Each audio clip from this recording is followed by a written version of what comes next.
సిరి సంపదల వృద్ధి చెందడం, అలాగే కుటుంబ సౌఖ్యం కూడా అందరికీ దొరుకుతుంది.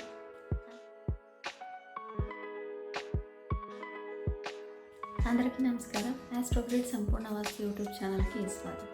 నేను doctor Saraswati Harish, astrologer, numerologist మరియు వాస్తు కన్సల్టెంట్. ఈరోజు మనము శ్రావణ మాసం యొక్క విశేషం తెలుసుకుందాం. శ్రావణ మాసం అంటేనే అందరికీ చాలా విశేషం. పండుగలు ఎక్కువగా ఉంటాయి. అలాగే పెళ్ళిళ్ళు, నామకరణాలు, గృహప్రవేశాలు ఇలాంటివన్నీ ఎక్కువగా చేస్తుంటారు.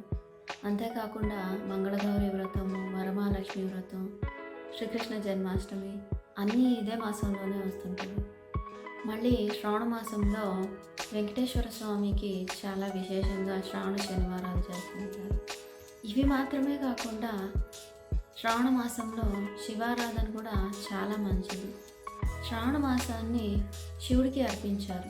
ఎందుకంటే సముద్ర మంథనం చేసినప్పుడు దేవతలు, దానవులు ఇద్దరు అమృతాని కోసం కొట్లాటలు చేసుకుంటున్నప్పుడు ముందుగా సముద్రం నుంచి 14 వస్తువులు వస్తాయి. అందులో 13 వస్తువులు అందరూ పంచుకుంటారు. అంటే దేవతలు, దానవులు ఇద్దరూ పంచుకుంటారు. తర్వాతది 14వ వస్తువే హాలాహలం.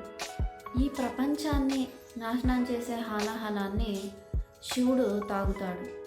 శివుడు హాలాహలం తాగేప్పుడు పార్వతీదేవి శివుడి కంఠాన్ని నొక్కి పట్టుకుంటుంది. విషం అక్కడే ఉండిపోయింది. అందుకనే శివుణ్ణి నీలకంఠ అంటారు. అది జరిగింది ఈ శ్రావణ మాసంలోనే కాబట్టి శ్రావణ మాసాన్ని శివుడికి అర్పితం చేశారు.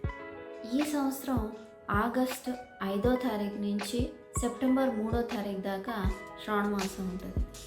ఈ శ్రావణ మాసంలో శివుడికి ప్రియమైన రుద్రాక్ష ధరించడము, శివుడికి ప్రియమైన రుద్రాభిషేకాలు చేయించడం వల్ల ఎన్నో రకాల ఆరోగ్య సమస్యల నుంచి విముక్తి దొరుకుతుంది.